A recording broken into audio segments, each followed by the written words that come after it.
Weaponry has advanced greatly throughout history. The human race makes a weapon and then they decide they need something better. So they keep making more and more advanced weaponry. Some early weapons were arrowheads, clubs, and eventually we started to make metal weapons which were much more powerful than weapons made of sticks. The most common example of this is the sword. And another example is the urumi, which is an ancient weapon that was like a metal whip. Another kind of ancient weapon is siege weapons. Siege weapons were used for destroying buildings and structures, and they normally required multiple people to man them. World War I and World War II marked the creation of many new kinds of weaponry, but one weapon would undisputedly rise to the top. The highly secretive Manhattan Project was kept hidden even from the President Franklin D. Roosevelt. When the president suddenly and unexpectedly died, the Vice President Harry Truman took his place. He was immediately thrust into an extremely difficult decision, with many innocent lives at stake. In a matter of days, Truman would find himself announcing to the nation that, quote, "We have just dropped a bomb on Japan which has more power than 20,000 tons of TNT. It was an overwhelming success." Close quote. This bomb was the atomic bomb, a weapon in which, through the use of critical amounts of radioactive material, would use nuclear fission to unleash city-shattering explosions. The atomic bomb caused so much fear of America that Japan surrendered shortly after a second nuclear attack, ending the war on September 2nd, 1945.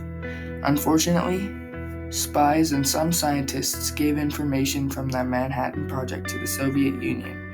This led to the Cold War, beginning on March 12, 1947, with the main conflict being between the US and the Soviet Union.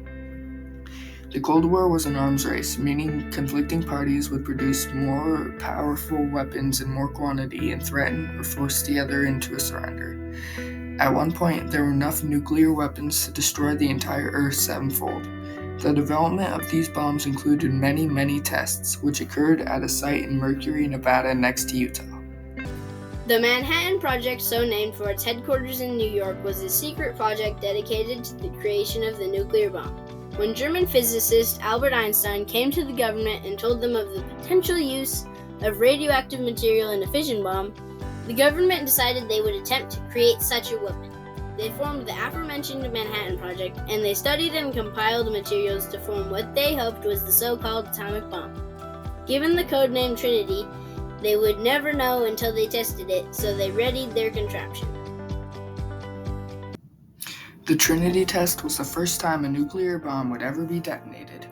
Many were worried, including scientists like Edward Teller, who feared that an atomic blast would burn up the atmosphere. The test was performed 210 miles south of Los Alamos in New Mexico. The bomb was raised on a 100-foot high steel tower. Finally, the moment of truth arrived. The bomb was dropped, and with the intensity of a star and the blast power of kilotons of TNT, the weapon seared sand into glass, called trinitite, and vaporized the tower. After the test, J. Robert Oppenheimer said, quote, "We knew the world would not be the same. A few people laughed, a few people cried, most people were silent." Close quote. The Nevada test site was made by the United States to test nuclear bombs so they could use them against the Soviet Union. And if the United States had not made a place to test nuclear bombs, they would have fallen behind the Soviet Union in the nuclear arms race. The problem with a nuclear test site is that the people who live near the test site could be harmed by fallout. The problem with this is the fact that the United States did not tell the citizens that they could be harmed. And it was the responsibility of either the government or the United States, or the responsibility of the leaders at the Nevada test site, to tell the citizens that they could be harmed. The Nevada test site was a pretty big place. They had a place for the testing of bombs, which was extremely big so the people there could be far enough away as to not get burned. Another issue is that the on-site participants were told soon after the bomb went off and the heat had mostly gone away that they were supposed to head towards the site. However, when the soldiers went near where the bomb had gone off, there was still fallout and radiation. So, when they started walking back to the site, they would begin to feel nauseous. Some of them threw up, and later, many would find themselves losing hair and developing serious burns. The soldiers were told that radiation could have harmful effects, but were still required to participate in the testing, and were not warned just how serious it could be. Many of the soldiers got cancer years after working at the site. An example of this is Dave Crete. Dave Crete is an Air Force veteran who worked at the Nevada test site. Later, when he was talking with some of his friends from the Air Force, they got on the topic of tumors and discovered that no less than 6 of them had developed tumors after the testing. In addition, their families and wives got sick and had multiple miscarriages, and they are unable to receive compensation because their jobs were classified. Crete later said, quote, "Our challenge is this. We're a group of people that exist, that nobody knows about, that nobody knows what we did, and nobody knows about where we worked." The nuclear testing at the Nevada test site was helpful, but the problem is the fact that the testing affected people in a very large way, and they just didn't know it yet. And a lot of people know that the people living in Utah are downwinders, but almost every state in the United States has faced some level of nuclear radiation.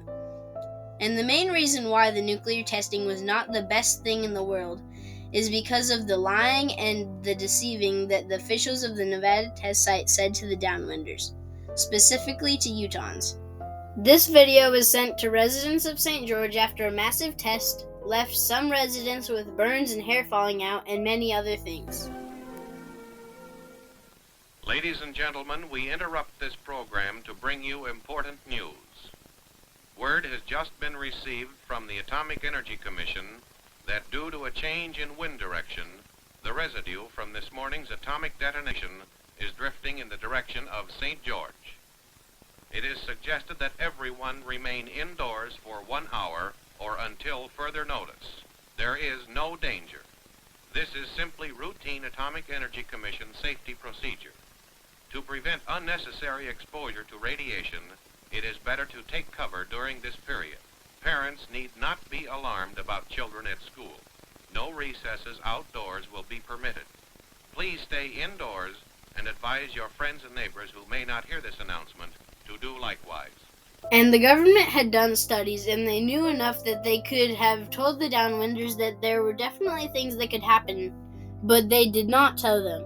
And it is the responsibility of the government to tell the truth to the residents of their country, and it is the right of the residents to be told the truth by their government. Another group of people that were affected by the nuclear testing was the uranium miners. Here's a quote from the wife of a Navajo uranium miner. Quote, "We're glad that our husbands had jobs and that they didn't have to go away to other places to do railroad work. The jobs were right here and they could go from home to the mine and it was great. But what the people that operated these mines didn't tell the Navajo people was the danger that was associated with the uranium mining. If they had told us about the danger, we might have done something else to find employment. But they didn't tell us and we just enjoyed our people working." Close quote. These led to the making of RECA, the Radiation Exposure Compensation Act. RECA gave $100,000 to uranium miners, $75,000 to on-site participants, and $50,000 to downwinders. Here's a quote from a former uranium miner. "My sister called on me at home last summer. She told me that she needed a new lung on one side. We talked about this at length. She said that the doctors quoted her over $300,000 for this operation.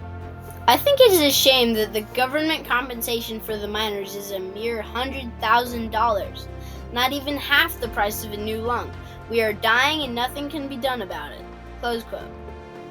And changes are still being made to RECA today, but the government should have just taken responsibility for warning the downwinders in the first place, and then we would not still have to be doing stuff about it today. The government's decision to conduct nuclear bomb tests without adequately informing or protecting the surrounding communities was a violation of its responsibilities and the rights of the people, leading to long-lasting health and environmental consequences for the downwinders.